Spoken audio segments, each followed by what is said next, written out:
cangas do Morrazo os mariñeiros acostumaban a vivir en casas moi estreitiñas, aínda que fosen considerablemente altas. Unha destas antigas vivendas da zona bella desta vila costeira rehabilitouna no ano 2015 unha arquitecta que soubo adaptala aos tempos modernos. Ela chámase Carmen Viño. Hola, rapaces, bons días. ¿Qué tal, Carmen? Muy ¿Cómo ben, estás? como estades? Muy ben. Pensábamos que abrías por abaixo, pero saes directamente por arriba. Sago donde estaba, exactamente, xusto. Bueno, e a min a túa cara resultame familiar. Claro, resultache familiar porque xa me gravasteis a casa que temos en Lugo. Ai, sí. Cos meus fillos e un marido, exactamente, sí. Sí, sí. Ah, a non sei túa- se recordas a casa do Neno Mopa. A túa era a casa do Neno Mopa, exactamente. Sí, tal cual. Sí, E sí. nos entón vimos a coñecer a túa casa de veraneo, Exactamente, xusto. aquí en Cangas. Xusto. Baixo, pasades. Veña, Apetecevos. fantástico. Veña.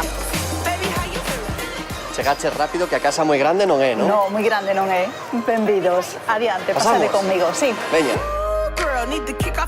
Vexo que tes dúas portas á rúa. Sí, exactamente, son dúas portas. Por aquí podemos pasar tamén. E ao mesmo tempo funciona tamén de fiestra. Entonces temos dúas fiestras ou dúas portas. É importante abrir todos os espazos posibles, non? Claro, para poder relacionarnos co exterior porque a casa é demasiado pequena. Ben, entón agora podemos entrar pola fiestra. Pa diante, sí, literalmente. por suposto. Que tes aquí na planta baixa? Aquí é onde está o comedor.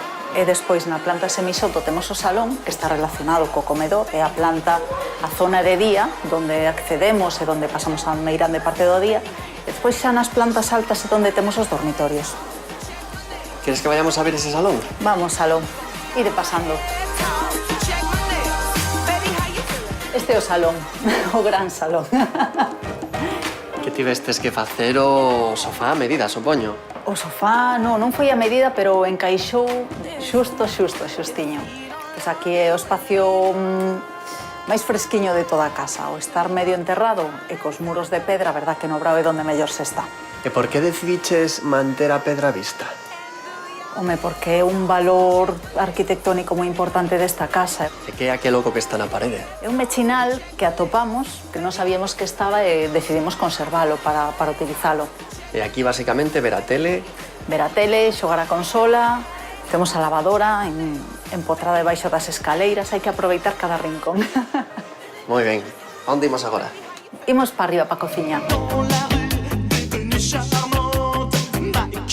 Como vedes, aquí temos outro mechinal que apareceu na parede e que si utilizamos pois, para colocar pois, a froita, os platos, un montón de copas.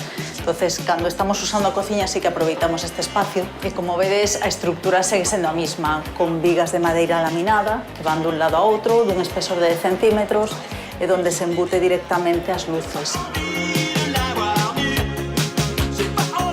Utilizamos o roxo, que era o color que existía, bueno, que había antes nas carpinterías exteriores, e utilizamos e decidimos introducilo na casa. Entonces, tanto as zancas metálicas como os muebles, o que queríamos era combinar o roxo existente pois co blanco e coa pedra, e un pouco os colores que utilizamos para o desarrollo da vivienda.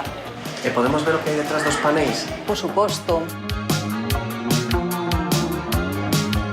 Vese que un elemento absolutamente protagonista da casa e que está todo o rato presente é a propia escaleira. Claro, é que a escaleira é o que nos define todos os espacios, fai de elemento comunicador, fai as labores de distribuidor, de escaleira e comunicador de todos os espacios. Entonces, como vedes, non temos ningún pasillo, a casa é completamente aberta e diáfana dun lado ao outro, todo está comunicado coa pequena, bueno, a pequena diferencia dos dormitorios que teñen a súa porta e o baño. O resto está completamente comunicado. Poderíamos dicir que a escaleira é como unha especie de columna vertebral. Tal cual, sí. É a columna vertebral da casa, sí. En eso se basa tamén un pouco a estructura metálica feita, pois eso, co diseño da escaleira, da propia escaleira, buscando algo protagonista. Quedou vos ben chulo, eh? Moitas gracias. Seguimos subindo por él, a ver onde nos leva. Vamos para arriba.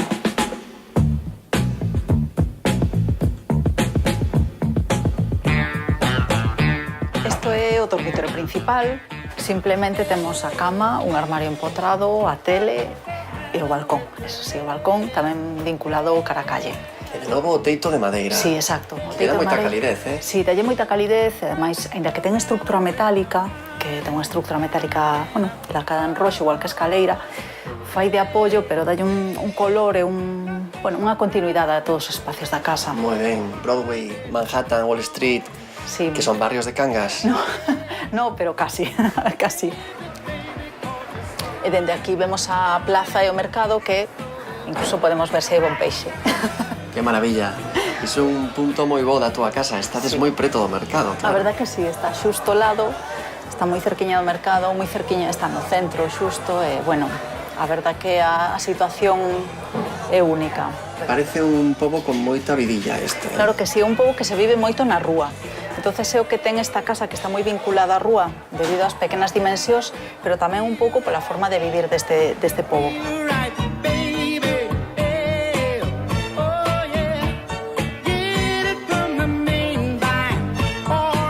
Quedas moito por ver?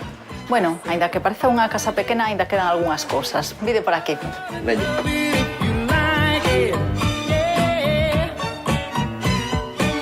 Bueno, este é o baño, como vedes, é o único baño da casa, polo cal temos a ducha cerrada, inodoro tamén cerrado, con portas corredeiras, que dá un pouco máis de intimidade e que se poda usar ao mesmo tempo o lavabo que o resto das estancias. Aproveitamos nesta parede que dá a casa do lado para poñer un vidrio, un pavés que nos permitirá unha iluminación exterior, aínda que non ventilación, pero sí iluminación, e que lle dá vida ao baño.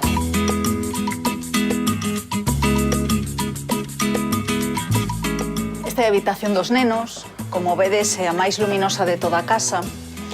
A casa antiga chegaba únicamente hasta aquí, entonces tiñemos a posibilidade de subir 1 metro e dende aí levar a cuberta. O que fixemos foi aproveitar para meter unhas velus dobles, entonces a sensación de luminosidade e de espacio volve a ser outra vez vinculado ao exterior. Que aquí marcastes un contraste coas cores.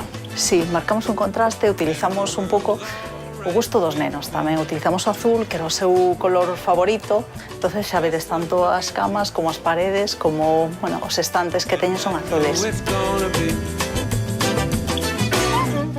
Bueno, agora levo esa terraza, é a última estancia da casa que nos queda por ver.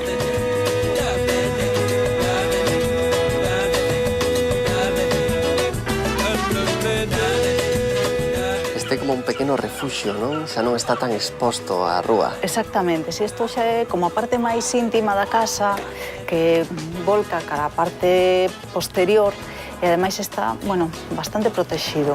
As vistas non se ve o mar desde aquí nin nada, pero bueno, sí que é un sitio agradable. Vale, unha vez que chegamos ao punto máis alto da casa, agora que facemos? Pois agora, se queredes, podemos ir tomar unha cañiña por aí a algún sitio ou incluso abaixo. Imos ao exterior, que ven Imos ao sendo unha exterior. parte da propia vivenda tamén. Exactamente, sí, que donde realmente pasamos o día, xusto. Exacto, pois veña, aceptamos a Adiante, vamos. invitación, imos. Then I look at you, and the world's all right with me. Just one look at you, and I know it's gonna be. Bueno, Carmen, ti sí que sabes gozar da vida, eh? Pois claro que sí, hai que aproveitar estos días, estos lugares, e tomas unha cañiña de vez en cando. Pois a ver se repetimos pronto, que sempre é un placer volver a verte. Igualmente, moitas gracias, rapaces. Hasta Chao. logo. Chao.